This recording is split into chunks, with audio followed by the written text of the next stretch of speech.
கிறிஸ்துவில் பிரியமான சகோதர சகோதரிகளே, அன்பு பிள்ளைகளே,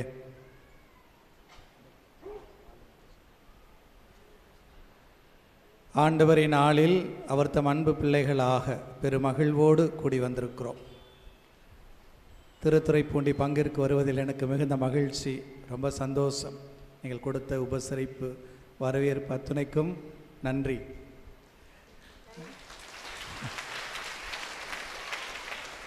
இங்கேருந்து பார்த்தீங்க அப்படின்னு சொன்னால், இங்கேருந்து பார்த்தா தான் அந்த காட்சியுடைய நேர்த்தி புரியும்.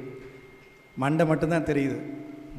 அத்துணை சகோதர சகோதரிகளாக, கடவுளின் அன்பு பிள்ளைகளாக, ஆண்டவரை தேடி ஆண்டவரின் நாளில் நாம் கூடி வந்திருக்கிறோம். We are Sunday Christians என்று சொல்லுவார் புனித அகஸ்டினார். Because we are people of Jesus resurrection என்று சொல்லுவார். இயேசுடைய உயிர்ப்பின் மக்கள். ஆகவே உயிர்ப்பை கொண்டாடும் ஞாயிற்றுக்கிழமை நாம் கடவுளின் இறை சமூகமாக ஒன்று கூடி வருகிறோம் என்கிற ஆனந்தத்தில் அவர் அப்படி சொல்லுவார். ஆக ஆண்டவரின் நாளில் கடவுளை மிகுந்த ஆசையோடு பாசத்தோடு தேடி வரக்கூடிய அவரது பிள்ளைகளாக, கடவுளுக்கு நன்றி சொல்லி மகிழ வந்திருக்கக்கூடிய பிள்ளைகளாக நாம் வந்திருக்கிறோம். பிரியமானவர்களே, நாம் கொண்டாடக்கூடிய எல்லா திருப்பலியுமே கடவுளுக்கான நன்றியின் பலியே என்று திரு அவை சொல்லுகிறது. கடந்த வாரம் முழுக்க பெற்றுக்கொண்ட எல்லா இறையர்களுக்காக நன்றி செலுத்த மீண்டும் ஒரு ஞாயிற்றுக்கிழமை அந்த கடவுளின் திருமுன் அவருடைய பிள்ளைகளாக நாம் கூடி வந்திருக்கிறோம். கடவுள் தம் வியத்தகு அருள் பராமரிப்பில் தம் அருளோடும் ஆசையோடு நம்ம எந்நாளும் நிறைத்து காத்து வந்திருக்கிறார். நம்மை ஆசிர்வதித்திருக்கிறார், நம் குடும்பங்களை ஆசிர்வதித்திருக்கிறார், நம் பங்கு இறை சமூகத்தை ஆசிர்வதித்திருக்கிறார். அந்த இறைவனுக்கு நன்றி சொல்லக்கூடிய பிள்ளைகளாக நாம் வந்திருக்கிறோம். பிற சமய சகோதர சகோதரிகள் ஏராளமாக வாழக்கூடிய இந்த திருத்துறைப்பூண்டி பகுதியில் கடவுளுடைய பிள்ளைகளாக, நற்செய்தியின் சாட்சிகளாக வாழக்கூடிய அந்த பெரும் பேற்றை, அந்த சிறப்பு அருளை கடவுள் நமக்கு கொடுத்திருக்கிறார். கடவுளின் பிள்ளைகளாக நாம் இங்கு கூடி வந்திருக்கிறோம். பிரியமானவர்களே, கடவுளது மிகுந்த அன்புக்கும் அக்கறைக்கும் உரியவர்களாக நாம் இருக்கிறோம். ஏனெனில் நாம் ஏழைகளாக, வறியவர்களாக இருக்கிறோம் என்பதே இந்த இறைவார்த்தை நமக்கு சொல்லக்கூடிய செய்தி. கடவுள் எல்லாருக்கும் ஆனவர் என்றாலும் கூட அவர் ஏழைகள் மீதும் வறியவர்கள் மீதும் சிறப்பு அக்கறை கொண்டிருக்கிற கடவுளாக, அவர்களது கண்ணீரை துடைக்கக்கூடிய கடவுளாக, அவர்களுக்கு நலமான ஒரு வாழ்வை கொடுக்கக்கூடிய கடவுளாக, அந்த நலமிகுந்த வாழ்வை நோக்கி அவர்களை வழிநடத்தக்கூடிய கடவுளாக இருக்கிறார் என்பதே என்ற இறைவார்த்தை நமக்கு சொல்லக்கூடிய நல்ல செய்தி என்று பார்க்கிறோம். இயேசு தமது இறையாட்சி பணி என்ன என்பதை வரையறுக்கிற போது சொல்லுவார், ஏழைகளுக்கு நற்செய்தி சொல்வதற்காகவே என்று.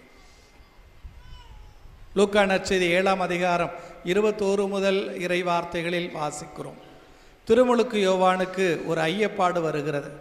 உண்மையிலேயே வரவேண்டிய மெஸ்ஸியா இந்த இயேசுதாம் தான், அல்ல வேறொருவருக்காக இன்னும் காத்திருக்க வேண்டுமா என்கிற மிக அடிப்படையான ஒரு ஐயப்பாடு. அந்த ஐயப்பாட்டுக்கு தெளிவு பெற்று வர தம் 2 சீடர்களை இயேசுவிடம் அனுப்புகிறார். அவர்களும் போய் கேட்கிறார்கள், எங்கள் குரு திருமுழுக்கு யோவான் கேட்டு வர சொன்னார், வரவேண்டிய மெஸ்ஸியா நீர்தாமா, அல்ல வேறொருவருக்காக நாங்கள் இன்னும் காத்திருக்க வேண்டுமா என்று. அப்போது இயேசு கோபப்படவில்லை. இப்படி கேட்டுவிட்டாரே, நமக்கு பாதை காட்டி நம்ம இந்த உலகத்துக்கு அடையாளப்படுத்திய திருமுழுக்கு யோவானுக்கே இத்தகைய கேள்வியா என்றெல்லாம் அவர் கோபப்படவில்லை, ஆதங்கப்படவில்லை. தன்னிடம் அந்த கேள்வியை கேட்ட திருமுழுக்கு யோவானின் அந்த 2 சீடர்களை பார்த்து இயேசு சொன்ன பதில்தான், பிரியமானவர்களே, கடவுள் நமக்கு தரக்கூடிய வாழ்வு. அவர் சொல்லுவார், நீங்கள் கண்டதையும் கேட்டதையும் திருமுழுக்கு யோவானிடம் போய் சொல்லுங்கள். எதை கண்டீர்கள், எதை கேட்டீர்கள்? பார்வை இல்லாத மனிதர்கள் பார்வை பெறுகிறார்கள், காது கேளாதோர் கடவுளது அரும் செயல்பாடுகளை பிறர் கூற காது கொடுத்து மகிழ்ந்து கேட்கிறார்கள், பேச இயலாதோர் அந்த கடவுளின் மாட்சியை புகழ்ந்து பாடுகிறார்கள், எழவே முடியாதவர்கள் என்று சொல்லப்பட்டவர்கள் எழுந்து நடந்து ஓடுகிறார்கள், தொழுநோயாளர் தொட்டு நலப்படுத்தப்படுகிறார்கள், இறந்தோர் உயிரோடு எழுகிறார்கள். ஒட்டுமொத்தத்தில் ஏழைகளுக்கு நற்செய்தி அறிவிக்கப்படுகிறது.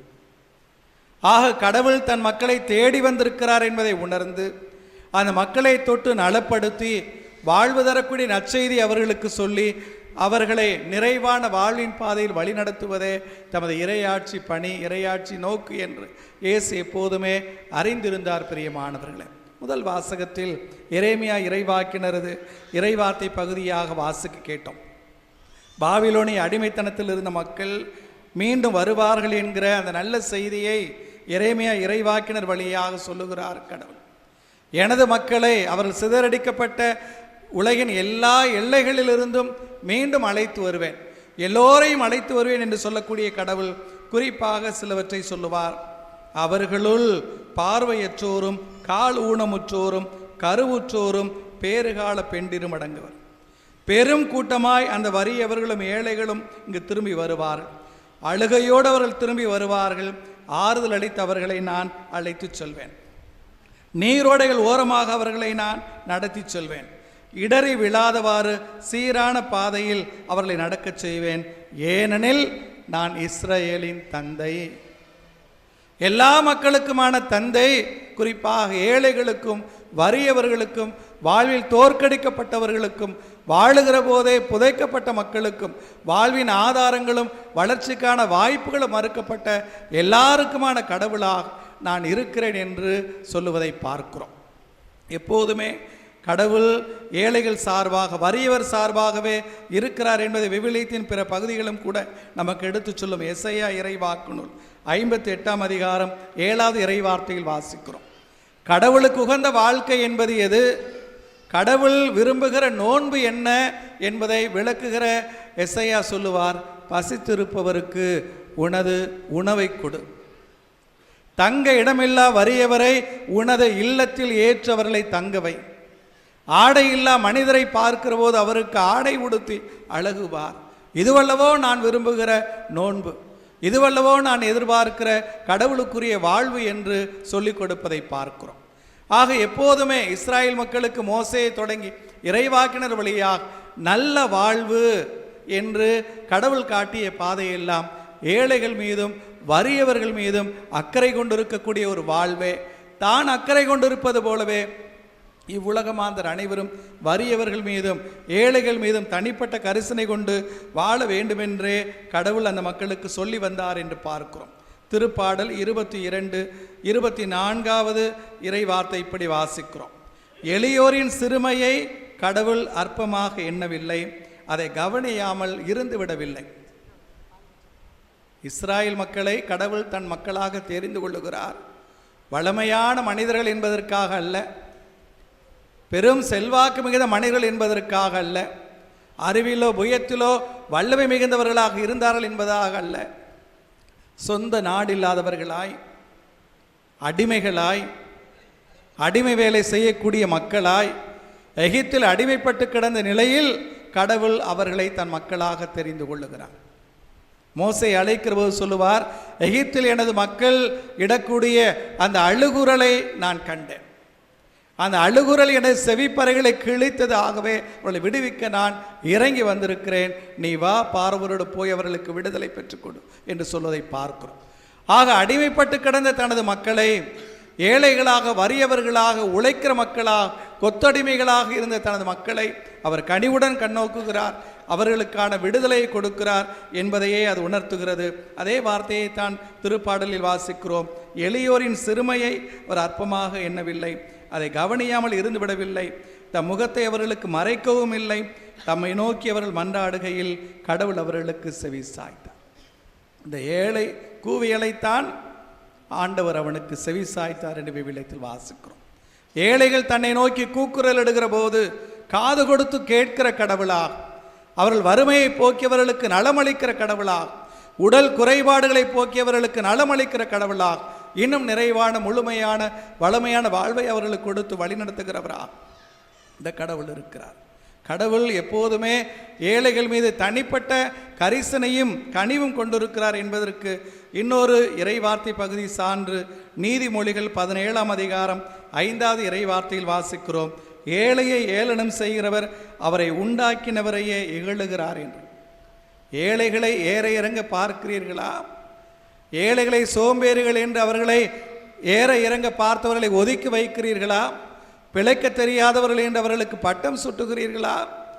ஏழையை இகழ்ந்து பேசுவீர்களானால் அந்த ஏழையை அல்ல, அவரை உண்டாக்கின அந்த கடவுளையே நீங்கள் இகழ்ந்து பேசுகிறீர்கள் என்று சொல்லுவார்.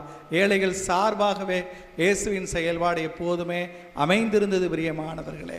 அதன் ஒரு அடையாளம் வெளிப்பாடு தான் இன்றைய நற்செய்தி வாசகத்தில் நாம் வாசிக்க கேட்ட ஒரு ஏழையாய் பார்வை இழந்த யாசகம் பெற்று பிழைக்கிற ஒரு நிலைக்கு தள்ளப்பட்ட ஒரு மனிதருக்கு இயேசு நலமளித்த அந்த நிகழ்வு பிரியமானவர்களே. அந்த நிகழ்ச்சியில் இயேசுவின் அரும் செயல்பாடு நமக்கு ஆச்சரியத்தை ஏற்படுத்துகிறது. அவரது பெருந்தன்மை அந்த மனிதனை அழைத்து என்ன வேண்டும் என்று கேட்டு அவருக்கு நலமளித்தது நமக்கு வியப்பை ஏற்படுத்துகிறது என்றாலும் கூட இன்று இந்த மறையுரை சிந்தனையாக அந்த மனிதரையே நாம் சிந்தனை பொருளாக எடுத்துக்கொள்வோம். இயேசு ஒரு பெரும் கூட்டமாக நடந்து போகிறார் எருசலேமை நோக்கி. சாலையின் ஓரத்தில் அமர்ந்து, இயேசுவே தாவீதின் மகனே என் மீது இரக்கவை. அத்துணை ஆழமான நம்பிக்கை.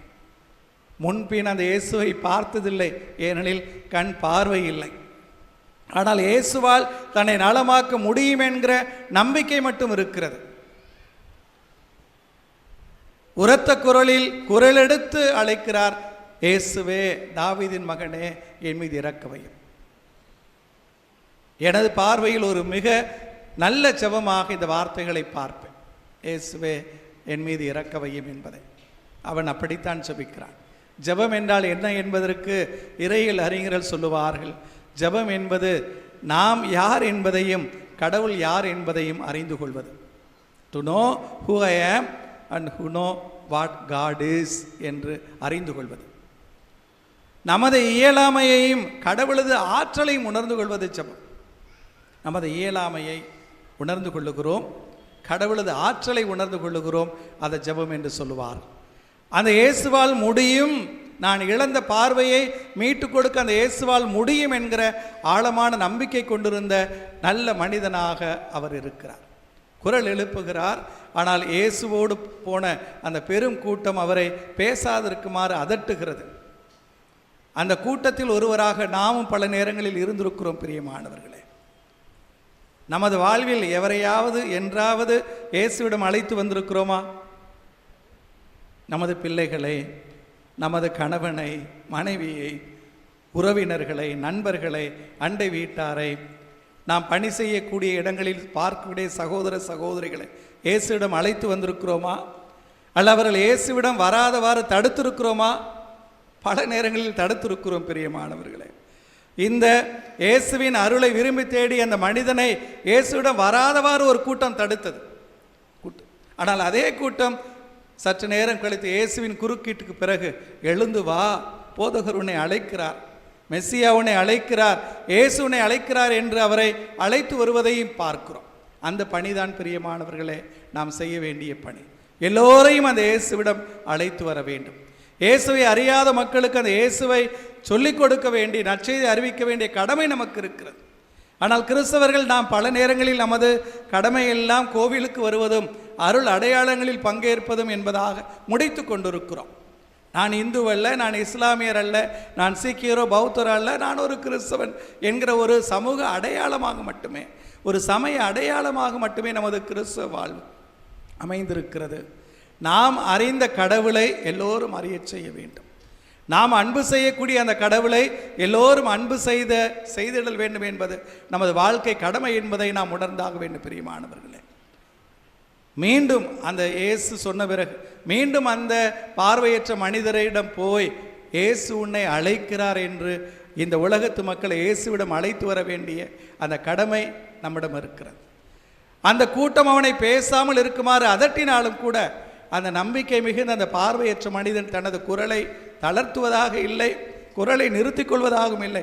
இன்னும் உரத்த குரலில் தாவீதின் மகனே என் மீது இரக்கமாயிரும் என்று இயேசுவிடம் பணிந்து வேண்டுவதை பார்க்கிறோம். அவனது நம்பிக்கையை பார்க்கிறார். அவனை அழைத்து வாருங்கள் என்று சொல்லுகிறார். இயேசு அவனுக்கு நலமளிக்கிறார். ஆனால் நலமளிப்பதற்கு முன்னால் என்ன நிகழ்கிறது? அவன் ஒரு போர்வை வைத்திருக்கிறான். அந்த யாசகம் எடுத்து பிழைக்கிற நிலையில் இருக்கிற ஒருவனுக்கு அதுதான் ஒரு மிகப்பெரிய சொத்தாக இருந்திருக்க வேண்டும். அந்த யூத வாழ்க்கை முறைப்படி இனி அந்த போர்வை தேவையில்லை என்று போர்வையை தூக்கி எறிந்து இயேசுவிடம் ஓடினான் என்று நற்செய்தியாளர் மார்க் குறிப்பிடுகிறார். தான் போர்த்தி கொள்வதற்காகவோ அல்லது விரித்து யாசகம் எடுப்பதற்காகவோ பயன்படுத்தி வந்த அந்த போர்வை இனி எனக்கு தேவையில்லை, இயேசுவை சொந்தமாக்கி கொள்ளப் போகிறேன், இந்த உலகம் எனக்கு இனி ஒரு பொருட்டல்ல. அந்த போர்வையில் குவிந்திருந்த அந்த நாணயங்கள், யாசகம் எடுத்த நாணயங்கள், அந்த காசும் எனக்கு தேவையில்லை, கடவுளது அருள் எனக்கு போதும் என்று இயேசுவை நோக்கி போகிறான் என்று பார்க்கிறோம். பிரியமானவர்களே, இயேசுவை நெருங்கி வரவும், இயேசுவை அன்பு செய்யவும், இயேசுவை மிக நெருக்கமாக பின் செல்லவும் நமக்கு பல தடைகள் இருக்கின்றன. காசு பணம் நமக்கு தடையாக இருக்கிறது, நமது உறவுகளே நமக்கு தடையாக இருக்கின்றன, நமது வாழ்வில் நாம் கொண்டிருக்கக்கூடிய இந்த கடவுளுக்கும் மனிதருக்கும் ஒவ்வாத பல நூறு காரியங்கள் அந்த கடவுளை நெருங்கி வருவதற்கு நமக்கு தடையாக இருக்கின்றன. அத்தனையும் தூக்கி எறிந்து அந்த இயேசுவின் பின்னால் போவதற்கு நாம் தயாராக இருக்கிறோமா என்று இந்த நிகழ்ச்சி, இந்த விவிலிய நிகழ்ச்சி நமக்கு அழைப்பு விடுக்கிறது. பிரியமானவர்களே, அந்த நிகழ்வை வாசிக்கிற போது என் மனதில் அப்படித்தான் பட்டது. அந்த நிகழ்ச்சி தொடங்குகிற போது அந்த பார்வையற்ற மனிதர் சாலையின் ஓரத்தில் அமர்ந்திருந்தார். நிகழ்ச்சி முடிகிற போது என்ன சொல்லப்பட்டிருக்கிறது? அவர் இயேசுவோடு வழி நடந்தார் என்று. இனி அவர் சாலையின் ஓரத்தில் அமர்ந்திருப்பவர் அல்ல, இயேசுவை கண்டுகொண்டார், இயேசுவின் அருளால் மிகுந்து போனார், நலம் பெற்று கொண்டார். இப்போது இயேசுவின் சீடர்களில் ஒருவராக இயேசுவோடு வழி நடந்தார் என்று பார்க்கிறோம். இயேசுவால் தொடப்படுகிறவர்கள், இயேசுவால் நலம் பெறுகிறவர்கள், இயேசுவின் அன்பை முழுமையாக பெறுகிறவர்கள், அவர் பிரசன்னத்தின் அருளை வல்லமை உணர்ந்திருக்கிற மனிதர்கள் எப்போதும் அந்த கடவுளோடு வழி நடக்கிறார்கள். பிரியமானவர்களே, நாமும் பல நூறு தேவைகளோடு அந்த இயேசுவை தேடி வந்திருக்கிறோம். மிகுந்த நம்பிக்கையோடு நம்முடைய தேவைகளுக்காக மனவிட்டு வாய்விட்டு மன்றாடுவோம். நாம் கேட்கிற அந்த கிருபைகளை அந்த கடவுள் நமக்கு நிச்சயமாக கொடுப்பார்.